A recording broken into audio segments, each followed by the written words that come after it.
Hello YouTube, it's Lion here with Hobbies and Man once again, and today we're going to be doing another book review. Today we're going to be looking at the second book in the High Republic, or at least the second adult novel in the High Republic, which is called The Rising Storm by Kevin Scott.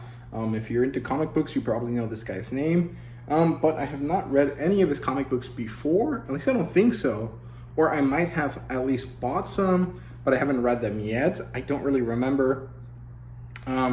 But this is the author. He is part of the writing group that is in charge of making the High Republic, because if you guys don't know, the High Republic is this massive multimedia project where you have books of different age demographics, novels, manga, comics, and they might even go into TV shows at some point. I would actually really like a TV show of like the novels, at least the three adult novels. Because I think it's pretty good, and you know, they have basically perfected the animation of the Clone Wars style, so it would be really easy to have Jedi in Clone Wars, like Jedi series that are not the Clone Wars in the style of Clone Wars, and it would be pretty affordable, I think, to just make new models and then just reuse a bunch of other assets if they can. But I don't know too much, honestly. And this is published by Del Rey. The demographic is adult. This is the second adult title in the series. There's one more, and in the first phase, and in phase 2, I think there's also going to be 3 adult titles as well. And the genres here are, of course, space opera, sci-fantasy, and sci-fi, depending on how you want to classify it, right? It does not have an adaptation yet, but like I said, I think it would do really well in a Clone Wars style show. It would be really interesting, and they would literally just have to adapt the book into animation, and they wouldn't really have to struggle too much with coming up with stories, because the stories are already written. So yeah, and the premise is basically that, you know, the hyperspace disaster happened in the first book, and in the second one, it's been a few months after, maybe even a year or two after, actually. I'm not exactly sure. And the Chancellor, Lena So, wants to launch one of her great, what are they called? Great achievements or great projects or something, I can't remember, which in this case is a Republic Fair. Very kind of like turn of the century style stuff, like Tomorrowland or something like that. And they're making this fair in this specific planet. I think its name is Valos or Talos or something like that.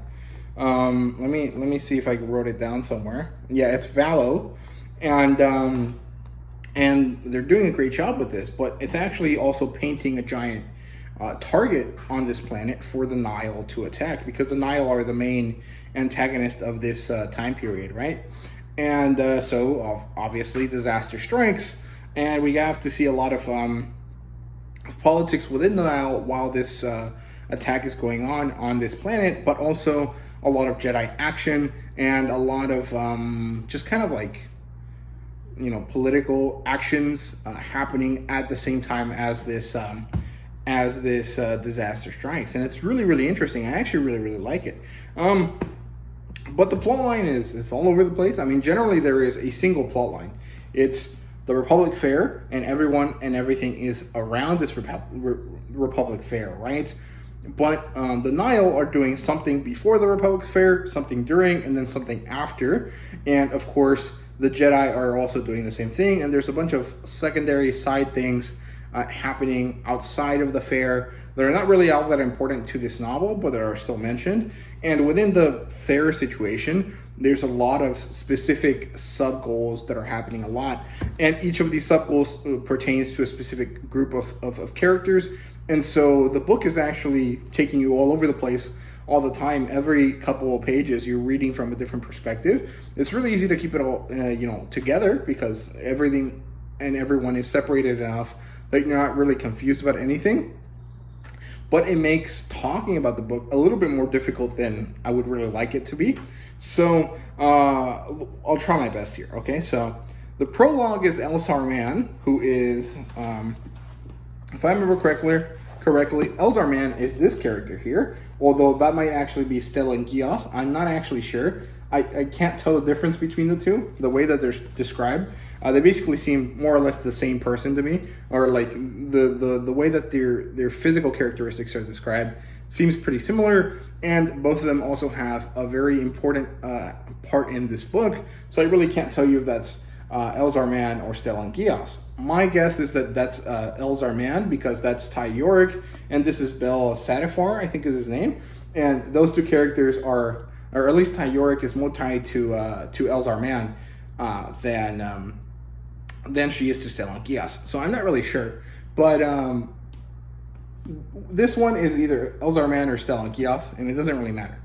The point is that Elzar Mann is having this vision in the ocean of Valos, or in the lake of Valos, and it kind of feels like that one scene. I think it was a deleted scene, or maybe not. I don't know, from the original Avengers series, from the original Avengers movie. Sorry, where Thor goes into this little pool to experience a vision. It feels like the same kind of vibe. And it's pretty interesting. Elzar Mann is basically the Anakin character of this book. He struggles with his desires as an individual versus his duty to the Jedi Council. He ends up getting it on with a lady friend, and he also ends up tapping into the dark side. So he definitely has that kind of like Clone Wars, late Clone Wars era Anakin kind of vibe to him. He's also kind of a maverick in terms of what he does and how he interacts with people. But the prologue is about him. And then we get into the initial Nile situation, which is Marchion Ro and this other alien who happens to have natural force sensitivity are going to find something in the native planet of Marchion Ro, or a planet near his native planet. I'm not exactly sure, where Marchion Ro meets one of his cousins, and his cousin and him and the force sensitive alien all go down into these kind of like this frozen desert, and they go into this valley, and they go find something that is called a leveler, and they know that this is a leveler because it kills the force sensitive guy, the force sensitive alien, basically as soon as it comes in contact with him. And so they know that this is what they're looking for, so they extract it and then take it up to the Electric Gaze, which is his Marchion Ro ship, and then Marchion Ro goes back to the Nile, and they do all of the politicking that they have to do in order to get around to attacking the Republic Fair. As this is happening, we get Bel Satifar and Indira, his current master, because if you remember, at the end of the first volume, or at the end of the first book, Loden Greatstorm, Bel's actual master, was taken by Marchion Ro, and we actually get to see Marchion Ro interacting with him throughout this book. And they're over at Cyclar, overseeing the Cyclorians, the Cyclor aliens, working on the ship called the Innovator. Now, I'm not exactly sure, but my understanding of how this ship is supposed to look is more or less a kind of fancier, more stylized version of either the Tantive 4 or the Venators from the Clone Wars era into the Empire era, right? So I'm not exactly sure. I'm pretty sure it's a wedge shape, so I think it is kind of a Venator, but because this is like Good Times Republic, it probably looks more like a Tantive 4 kind of looking ship, but I'm not sure. I'm pretty sure it's described as a wedge-shaped ship, though. And then the Cyclor people get attacked by the Nile initially. They manage to repel them, and then they all fix the ship up again and travel to Valo for the Republic Fair, and that's when Bel and Indra and a bunch of other Jedi end up being posted at Valo as part of the celebration, but also end up being very important to saving people from the big Nile attack at the Republic Fair. And then what else happens? So there's another secondary plot line here where there's this character we're introduced to, Tyoric, and I can't remember her name, or the name of her species, but they're the Thalothians, I think is what they're called. They're basically like humans, but they have like bony protrusions instead of hair. And we get introduced to her. We learn that she is basically a Ronin, essentially. She's a Ronin type character. She's just out in the galaxy doing things for pay. She's not really a bounty hunter. She mostly works like as a protector, bodyguard, or an exterminator. At least that's what it seems like. And that's how we get introduced to the Dengir, which are these basically crazy carnivorous plant things. They're more or less like the Flood from Halo, so it's pretty interesting. And this is also why there's a lot of Jedi gone from the scene, because they're dealing with the Drengir, and as that's happening, the vast majority of the Jedi forces are over there, and so not as many can go help at Valo during the attack at the Republic Fair. And we get introduced to her. We learn that she is an ex-Jedi. We don't know her past exactly, but we kind of get hints that something happened to her master. She turned kind of to the dark side, was expelled, and now she's more or less balanced, but she still has like a chip on her shoulder. And she eventually ends up at the Republic Fair again for different reasons to do with like the politics of the Republic. Because there's this guy that wants to have the Republic have its own military force, so that they don't have to, take so long to get responses from all of the different planets, ushering their own Republic, their own forces. But Lina So is more or less opposed to this, because creating a standing military is going to lead to situations that she'd rather not deal with, because the Republic is expanding and it's asking other planets to join it. And if you have a standing military, it can kind of seem like you're not asking, you're forcing them to, and that might lead to things that Lina So doesn't really want to deal with, because she wants the Republic to be a very utopian style society. And so this other guy, I think his name is Tia Toon, wants to develop some technology or make some way to allow for the Republic to protect itself without the Jedi. And so that's why Tyoric ends up on the planet, because she's escorting these two scientist women that have something that Tytoon might be interested in. And so that happens. And so Tyoric is in place to be part of the story again. And then what happens is that Lina So and the Jedi are at the Republic Fair after they were at the Coruscant Dawn ship, where they were doing some political maneuvers against this guy Tia Toon. And then they actually end up at Valo, and then the Togruta delegation arrives, because apparently at this point, Sheely, the Togruta home planet, is not actually part of the Republic yet. I never understood that. I didn't really understand why that was. I'm sure that it's pretty clear in the Clone Wars that the Togruta are part of the Republic and have always been part of the Republic, but I'm not actually sure, because if I remember correctly, there really isn't too much that is clear about the Togrutas beyond that one planet of Togrutas that are pacifists, that they save from those vampire looking people in the Clone Wars, right? But I know a little bit about the Togruta outside of current continuity, and I'm pretty sure they're basically like Native American, barbarian-esque kind of people. They were very in tune with the earth. They were very much about a hunter-gatherer society type of group. And that doesn't really seem to be the case here. I don't know why that is. Probably because they decided to make their own version of Togruta people and culture for the modern Star Wars. But it doesn't really combine well with what I understand from the Clone Wars. So I wasn't really sure, but the point is that the Togruta show up, and they bring their Regasa, their queen, who is called the Supreme Hunter, or the best hunter, something like that.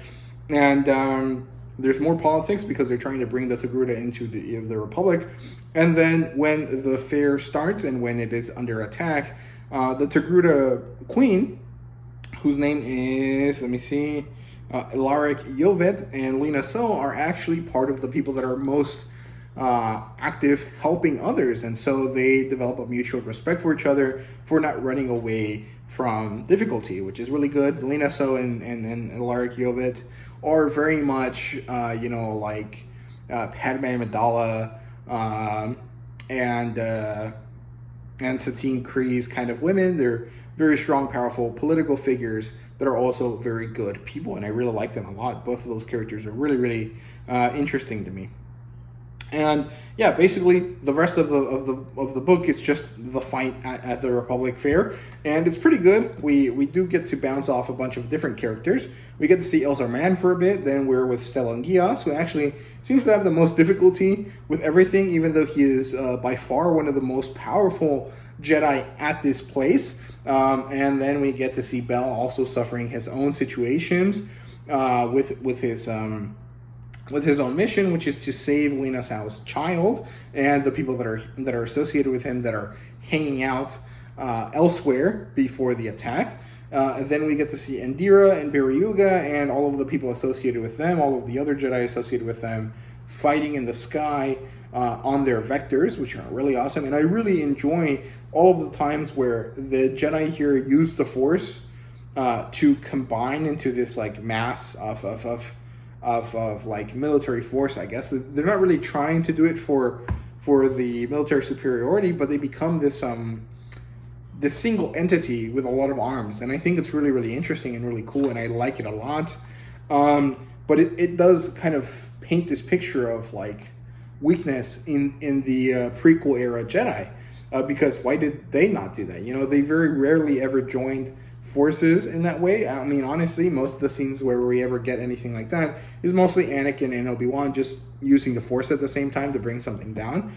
And I feel like Anakin and Obi-Wan would have really benefited from using these types of techniques because they were already basically as good as that without them. But with them, they would have been even better, right? So, I don't know. It is what it is. The battle wraps up and we get to see a lot of loss and devastation, and Lena So basically barely escapes with her life, and we see that the Nihil are crumbling but also are coalescing into a single unit. And then we get to see that the Jedi want to attack, or well, the Jedi don't want to, but they are asked by the Republic to attack the Nihil stronghold directly, so they go all that way to that weird place that they live in at the edge of the universe or something. And they manage to get there. Bell and Indira manage to feel that Loden Greatstorm is still there and alive, and so they go after him. And then Elzar Mann shows up, and then a bunch of Jedi show up as well. And we get to see another small confrontation that doesn't really get to end, or doesn't end that well, that leads into the third book. And overall, I was really happy reading this. I really, really enjoyed it. I know that I wasn't very good at explaining all the plot points, but there really is just so much to talk about because, like I said, every few pages, the situation changes and you're looking at a different perspective from a different place, and it all kind of like, just kind of combines into a single kind of situation in your brain. So, overall, very, very good stuff. I really enjoyed it. I had a great time reading it, and I definitely am excited for the next book. I'm not too sure if I'm excited for phase 2 because that jumps backwards in time, and at this point I'm not really sure that I care about what happened before, and I'm not sure how different it can be, because generally Star Wars is about the deterioration of society, right? Like there was this utopian era in the Old Republic, and then there was a stagnation. And then we get to see that the prequels are better than the original trilogy because it goes down. And then we learn that, this era is also still even better than the prequels. So I don't really see how it can be even better 200 years before, unless there's still stagnation in that sense as well. So I'm not really sure how it's going to work or how it's going to look, and I also don't really think that there's any characters I really care about or need to know anything about from 200 years before what's happening in the current High Republic era. So I don't know. It doesn't really matter. I will probably still read it if I like that last book that I have right there. But if I don't, I might not check out phase 2 and I'll just skip over to phase 3. I'm not sure yet. I definitely know that I'm not really interested in any of the secondary material that's part of this lineup. I might check out some of the manga. I don't think so. And I'm not really interested in the comic books either. I don't really like the art style that they use for any of them. And I'm not really interested in YA novels right now, so I probably won't read any of the YA High Republic novels either. But, you know, it is what it is. In terms of characters, though, because I already basically mentioned all of them, but I do want to talk about them a little bit more in detail. So we have Belle, who basically is just mourning the whole book, and then eventually he manages to come out of his mourning to do what must be done, and then he gets to the end of the book, and he has a moment of great happiness because he sees that his master's still alive, and then that immediately turns into sorrow again. I'm not gonna tell you why, but you know you can guess why, and it's pretty good. Elzar Mann and Stellan Gios are best bros basically, and we get to have them interact with each other and away from each other, and it's really interesting. They're not really that different, but they're also not exactly the same, and I feel like a lot of their friendship is also based around Avar Kriss, and without Avar Kriss, they're a little bit more abrasive towards each other. I'm not really sure if that's true, though, because I've never actually seen all three of them interact together, and it's very unlikely that I will get to because of how stuff ended. But it is interesting, and I quite like both of them. I also like Indira, although I don't really know too much about her. I know that she's taking over Belle's training, but I don't remember too much about her. I don't even remember what she really looks like. And I mean, it doesn't really matter, I guess, because she doesn't seem to be significantly important yet, or that she ever will be, but I'm not sure.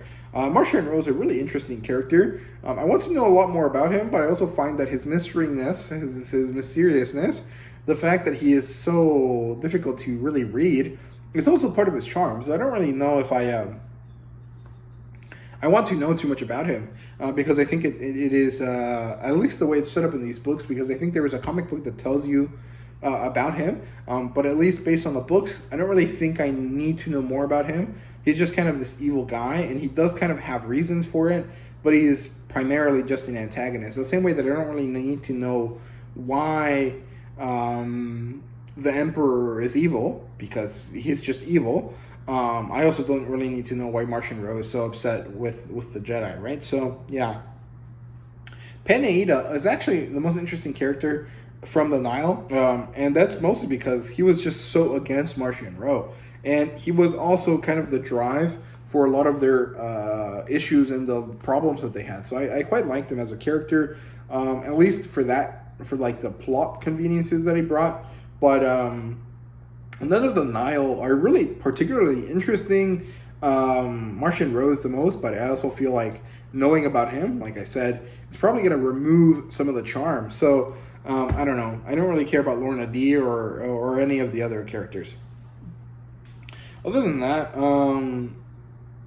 other than Alaric Yovet, none of the other characters are really that important. I like Orbelin. He's basically a slime, like from anime, like a slime person that takes on a humanoid form, and he wears a spacesuit so that he can kind of keep a form. And he's a pretty interesting character. I like him a lot, actually. He's very fun, but he's not like very important, right? So, yeah.